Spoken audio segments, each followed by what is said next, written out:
हाँ, पुनः जो सांवेदिक रूप से विकलांग बता दिया मैंने आपको नंबर 1। नंबर 2 बताया था मैंने आपको गतीय रूप से विकलांग बालक, जैसे शारीरिक रूप से अंगभंग, लकवा, अनियमित रूप से रक्तस्राव, दुर्घटना एवं लंबी बीमारी वाले बालक, या आंशिक रूप से जिनके अंग दोष पूर्ण हैं, ऐसे बालक गतीय रूप से विकलांग की श्रेणी में आते हैं। इसके बाद में देखिए नंबर जो 3 है वो बहुल विकलांग। नंबर 3 में आता है बहुल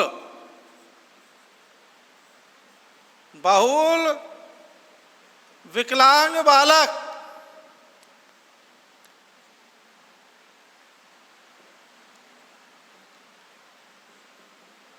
बहुल विकलांग बालक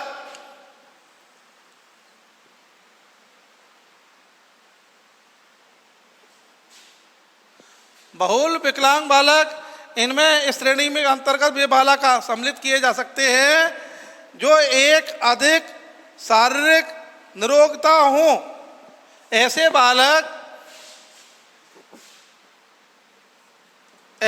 बालक जिनमें एक से अधिक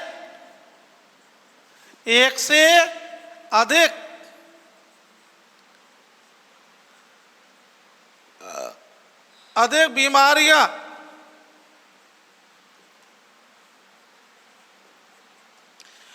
एक से अधिक क्या हो, बीमारियां हो, शारीरिक रूप से निरोगता हो, बीमारियां हो, या फिर शारीरिक रूप से एक से अधिक शारीरिक रूप से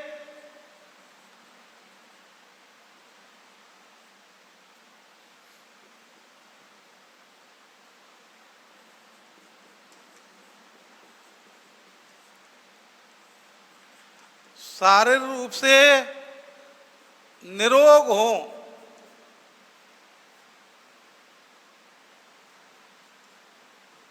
वे बालक आते हैं। जैसे उदाहरण के लिए सेरिबल पाल्सी,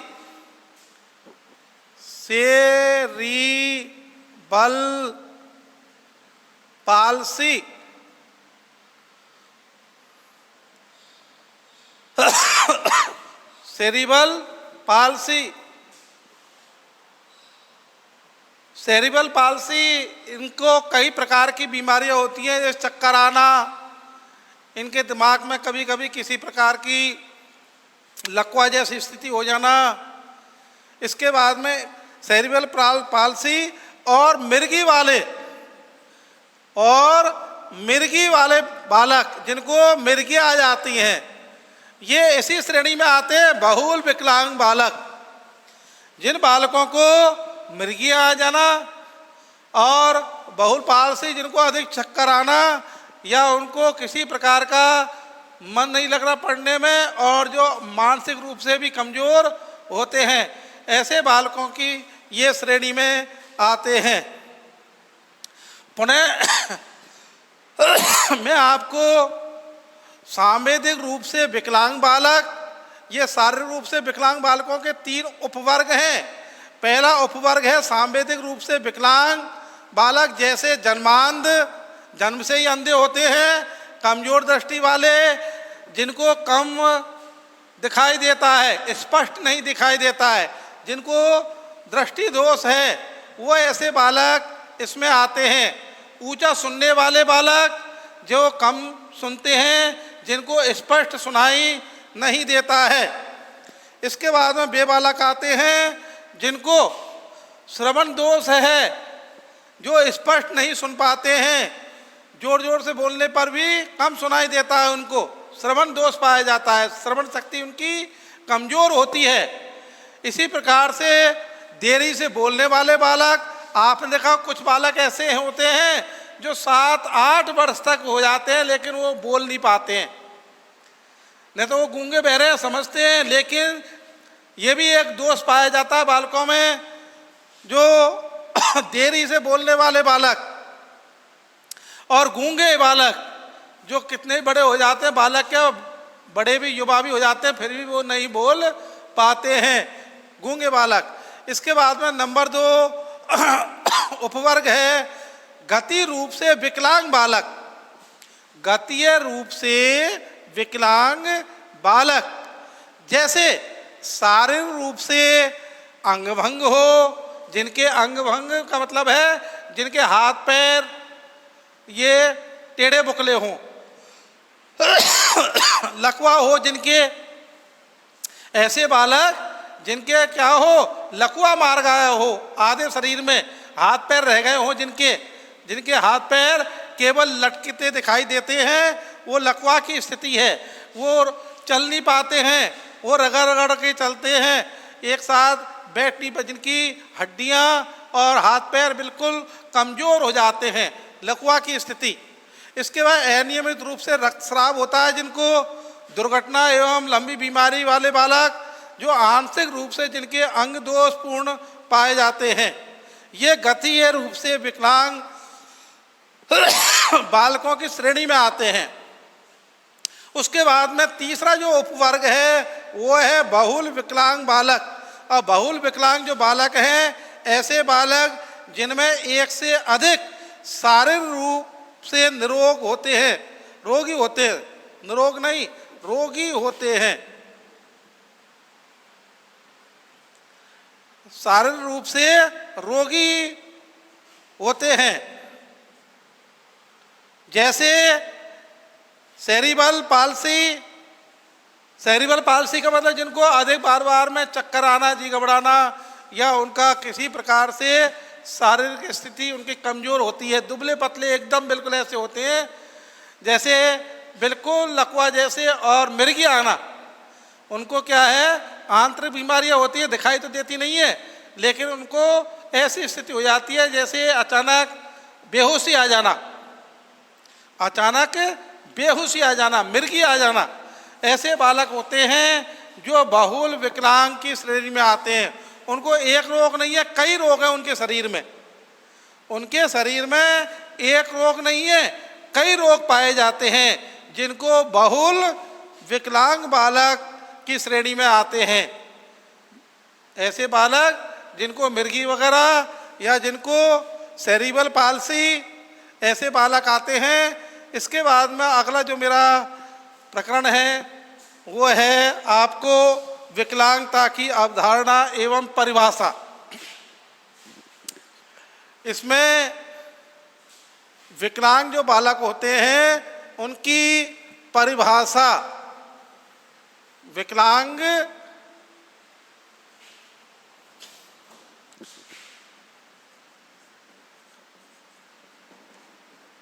विकलांग बालक, विकलांग या विकलांगता लिख दो इसको, और शॉर्ट में करता हूं, इसको शॉर्ट में करता हूं, विकलांगता।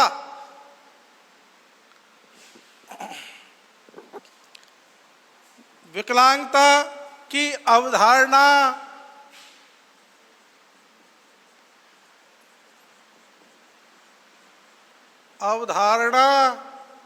व परिभाषा कि विकलांग है कौन है, क्या है, इसके बारे में मैं आपको ध्यान उन्हें आकर्षित करता हूं। देखिए, विकलांग शारीरिक एवं मानसिक दोनों रूप में पाई जाती है, लेकिन जो मानसिक विकलांगता है वो कम दृष्टि या कम दिखाई देती है, लेकिन शारीरिक जो विकलांगता है वो स्पष्ट रूप से दिखाई देती है। प्रिय प्रशिक्षणार्थियों, मैं आपका पुनः ध्यान आकर्षित कर रहा हूँ। विकलांग बालक से तात्पर्य ऐसे बालकों से हैं जिनमें शारीरिक रूप से कमियां पाई जाती हैं, जिनमें शारीरिक रूप से क्या पाई जाती हैं, कमियां पाई जाती हैं, और सामान्य बालक के समान किसी भी कार्य से वो करने से वंचित रह जाते हैं। जो सामान्य बालक जो कार्य करते हैं ना, ऐसा वो कार्य नहीं कर पाते हैं, क्योंकि उनमें विकलांगता पाई जाती है शारीरिक रूप से, इसलिए सामान्य बालक की तरह वो अपना काम नहीं कर पाते हैं। अब इसमें विकलांगता में कौन से आते हैं, जैसे उदाहरण के लिए वे बालक जो शारीरिक रूप से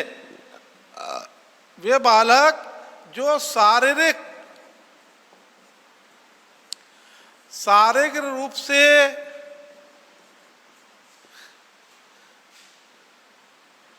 अंगभंग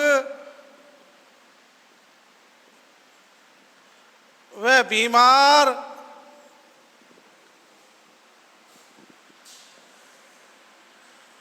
होते हैं,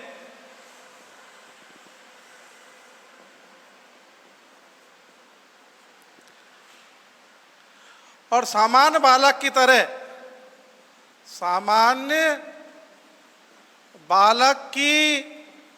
तरह कार्य नहीं कर पाते हैं।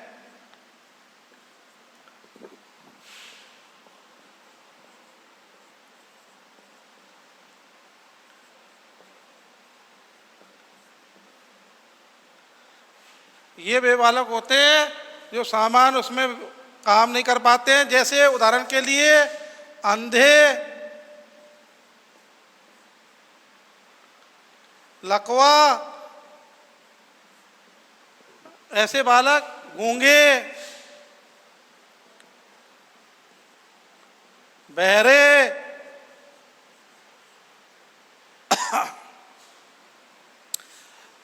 इसके बाद में आदि। अब इसमें भी कुछ तो होते हैं जन्मजात, मतलब जन्म से, कुछ तो होते हैं जन्म से, और कुछ होते हैं दुर्घटनाओं के कारण। जन्म से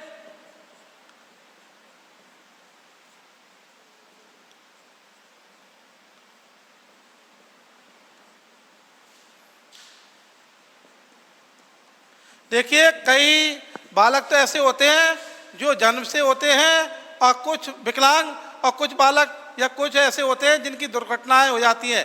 एक्सीडेंट के कारण कई बालक विकलांग हो जाते हैं वो बाद में, और कुछ बीमारियों के कारण, आंतरिक बीमारियों के कारण भी विकलांग हो जाते हैं। इनको ये कार्य प्रभावित करते हैं जन्म से और दुर्घटनाओं के कारण, ये बालक विकलांग हो जाते हैं। उसके बाद में मैं आपको एक परिभाषा से अवगत करवाता हूँ।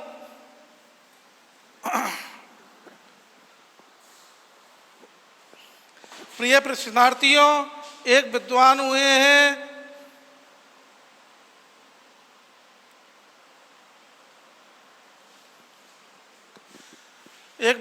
हुए हैं जिनका नाम है सैमुअल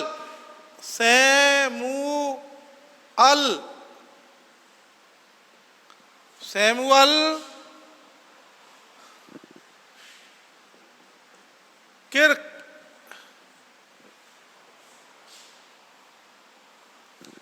सैमुअल किर्क के अनुसार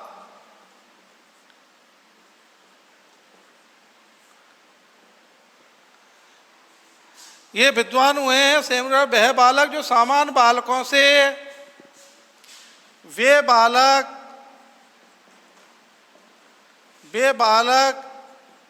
जो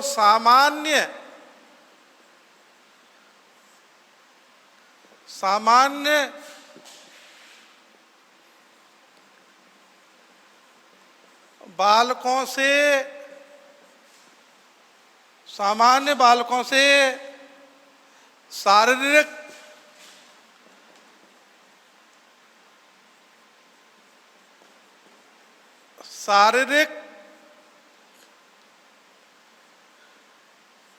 एवं बौद्धिक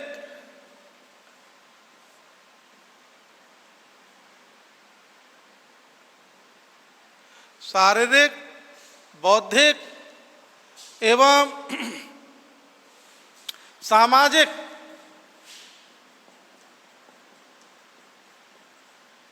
सामाजिक व संवेदनात्मक व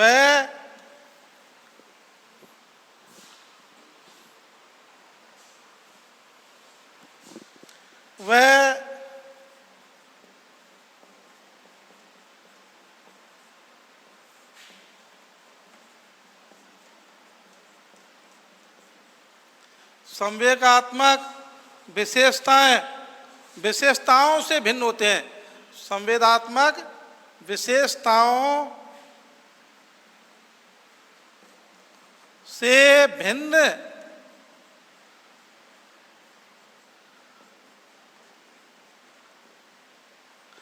होते हैं और गुणों की अधिकतम सीमा तक विकसित करने में और होते हैं और गुणों की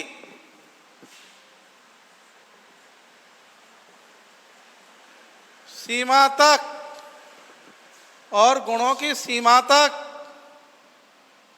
विकसित करने की विशेष सीमा तक विकसित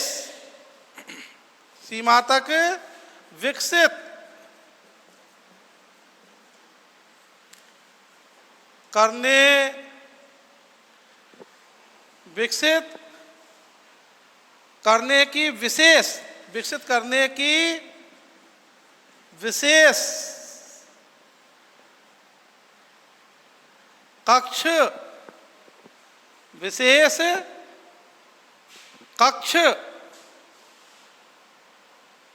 विशेष कक्ष कक्षा शिक्षा का प्रबंध करना पड़ता है। ये विद्वान हुए सैमुअल किर्क। उन्होंने बताया है कि वे बालक जो सामान्य बालकों से शारीरिक, बौद्धिक, सामाजिक, संवेदात्मक इन गुणों के आधार पर बौद्धिक, सामाजिक, संवेदात्मक विशेषताओं से भिन्न होते हैं। ऐसे बालक और गुणों से किस सीमा तक विकसित करने के लिए उनको विशेष कक्षा एवं शिक्षा की आवश्यकता होती है। उनको शिक्षा का ऐसा प्रबंध करना पड़ता है। ये बालक ऐसे बालक हैं। ये किर्क ने विकलांगता की अवधारणा की एक परिभाषा के रूप में मैंने आपको बताया है। इसके बाद में एक और है जो जेटी विकलांगता दो प्रकार की होती है। मैंने आपको ये शुरू में बताया, पुनः बता रहा हूँ। एक तो विकलांगता होती है शारीरिक रूप से और दूसरी होती है मानसिक रूप से। दो प्रकार की विकलांगता पाई जाती है, एक शारीरिक और एक मानसिक। हाँ, इसके बाद में देखिए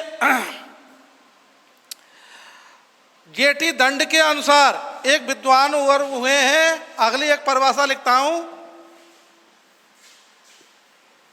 प्रिय प्रशिक्षणार्थियों, इन परिभाषाओं के माध्यम से इसकी स्पष्टता दिखाई देती है। स्पष्ट शब्दों में, निश्चित शब्दों में विद्वानों के द्वारा ये परिभाषाएं दी जाती हैं जेटी दंड के अनुसार। ये सब विदेशी हैं। जेटी दंड के अनुसार, ये सब विदेशी नाम हैं, इसलिए आप अटपटे लगते हैं थोड़े। तो एक विद्वान हुए हैं शिक्षा शास्त्री, जेटी दंड के अनुसार वे बालक जो, ये वे आते हैं प्रिय प्रशिक्षणार्थियों,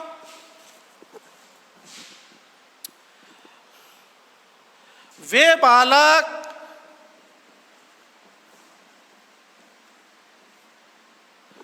बालक जो शारीरिक,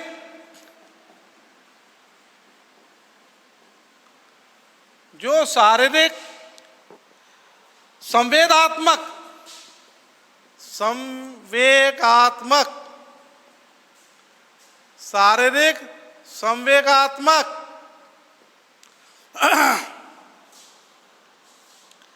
व सामाजिक,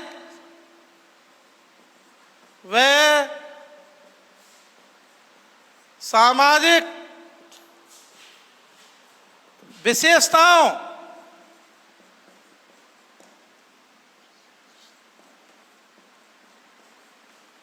सामाजिक विशेषताओं में सामान्य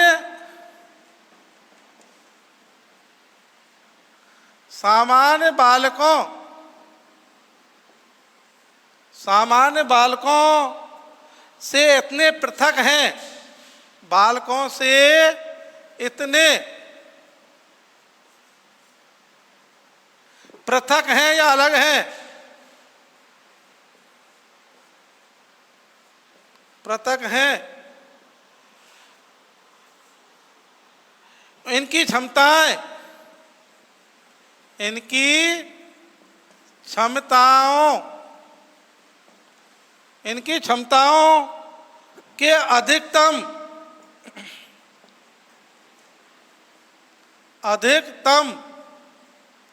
इनकी क्षमताओं के अधिकतम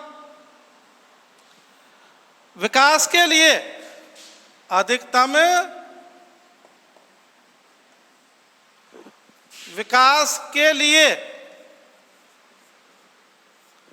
अधिकतम विकास के लिए विशिष्ट या विशिष्ट शिक्षा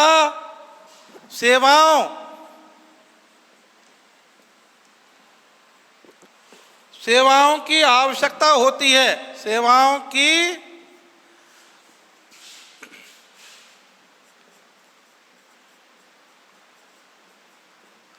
आवश्यकता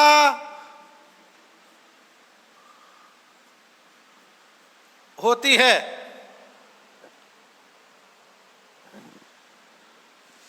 पुनः जेटी दंड के अनुसार इस परिभाषा को मैं आपके सामने स्पष्ट कर रहा हूं।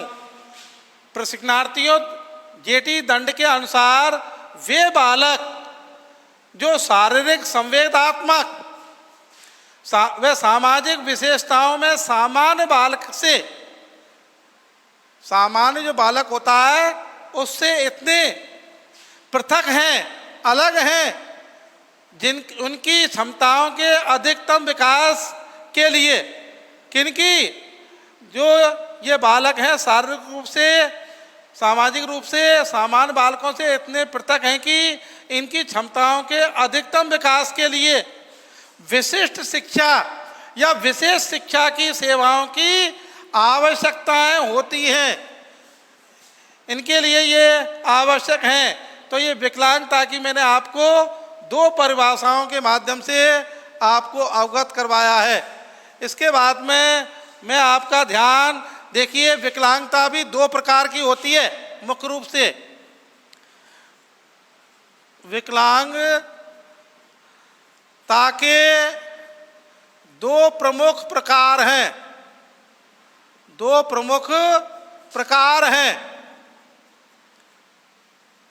और वो पहला है शारीरिक विकलांगता,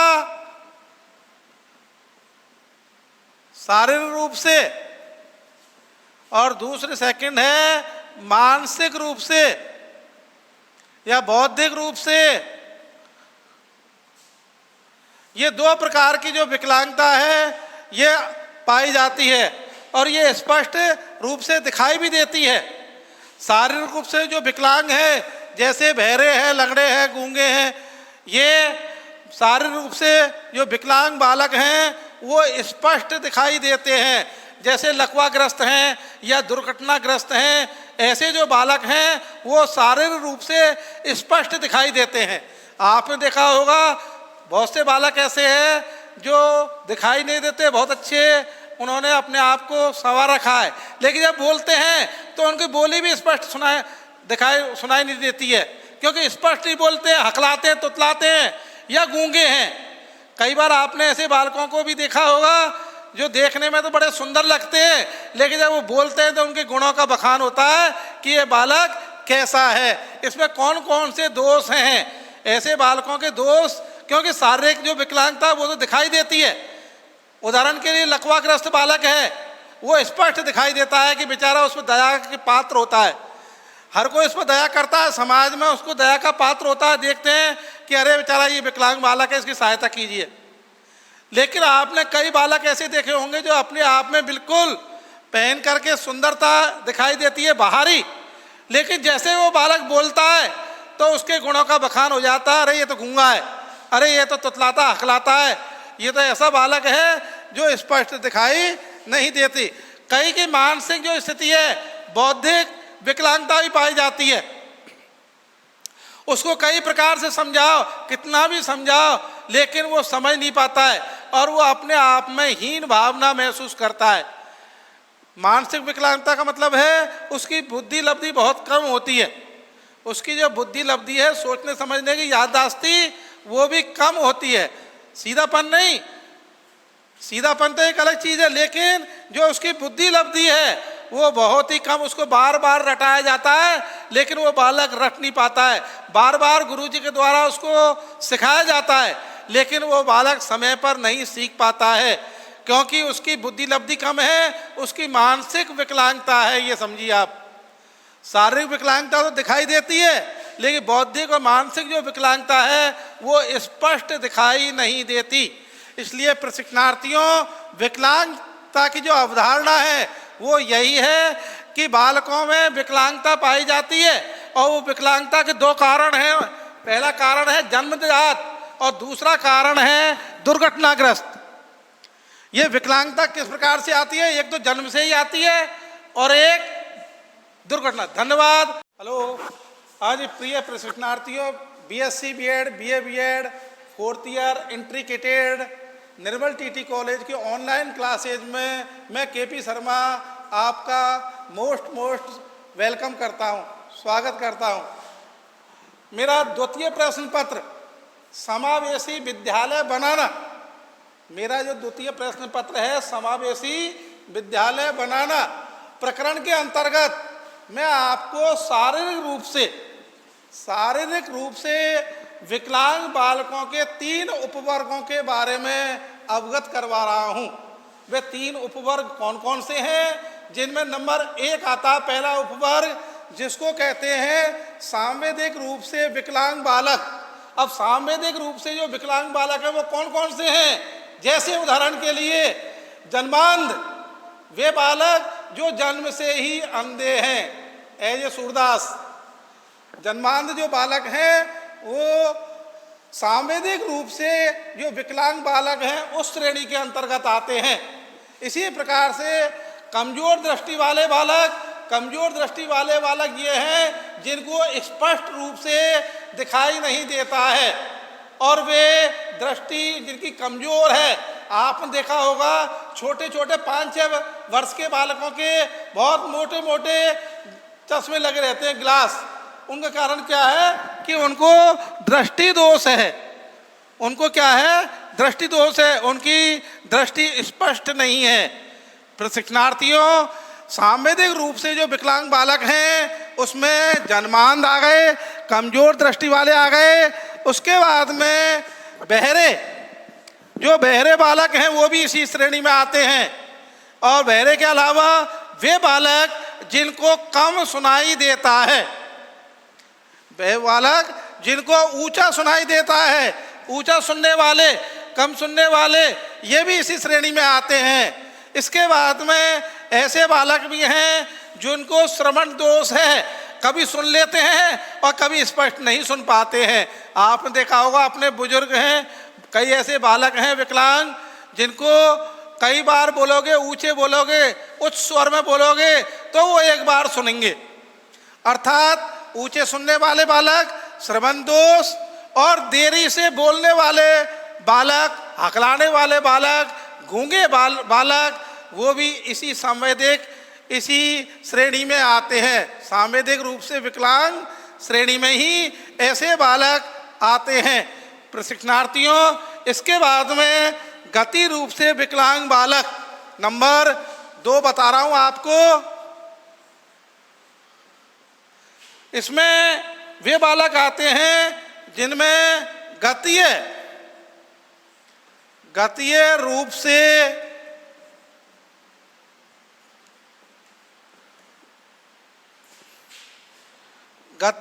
से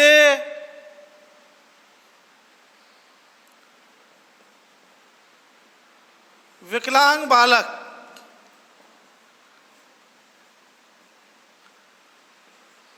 गतीय रूप से विकलांग बालक, ये वे बालक आते हैं जिनके शारीरिक रूप से उनको जैसे लकवा वगैरह हो जाता है, जिनमें शारीरिक दोष पाया जाता है, जैसे शारीरिक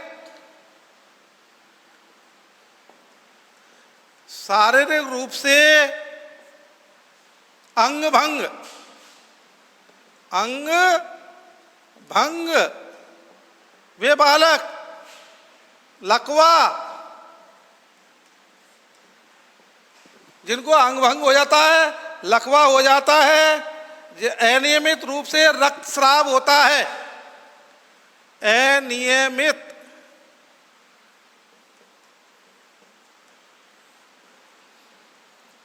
रूप से रक्तस्राव, जैसे कोड़ी जो बालक होते हैं, आपने देखा होगा जिनके कोड़ फूट फूट करके निकलता रहता है, उनके अंग भंग होते हैं और खून या मवाद उनके निकलती रहती है, ऐसे बालक भी उसमें ही आते हैं। दुर्घटना या लंबी बीमारी वाले भी बालक आते हैं। इसमें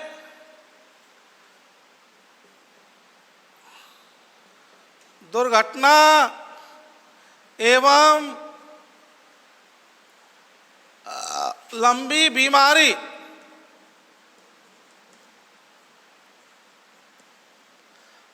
बीमारी वाले बालक भी इसी श्रेणी में ही आते हैं। किसमें? गतीय रूप से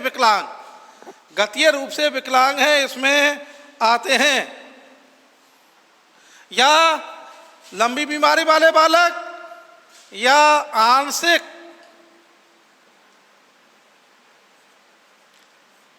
रूप से जो बीमार होते हैं, आंशिक रूप से बीमार होते हैं, जो कि बालक ये जिनके अंग प्रभावित हैं, जिनके अंग कैसे हैं? आंशिक रूप से बीमार, या जिनके अंग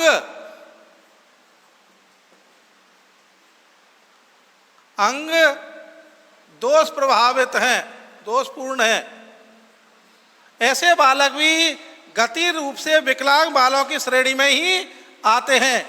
प्रशिक्षणार्थियों, शारीरिक रूप से अंग भंग बालक, जिनके अंग टेढ़े बुकले हैं, ऐसे बालक जिनको लकवा मार गया हो, लकवा के अलावा ऐसे बालक जिनको अनियमित रूप से रक्तस्राव हो रहा हो, ऐसे बालक जिनमें ये गुण पाए जाते हैं। प्रशिक्षणार्थियों, मैं आपका ध्यान पुनः आकर्षित करता हूँ, इसमें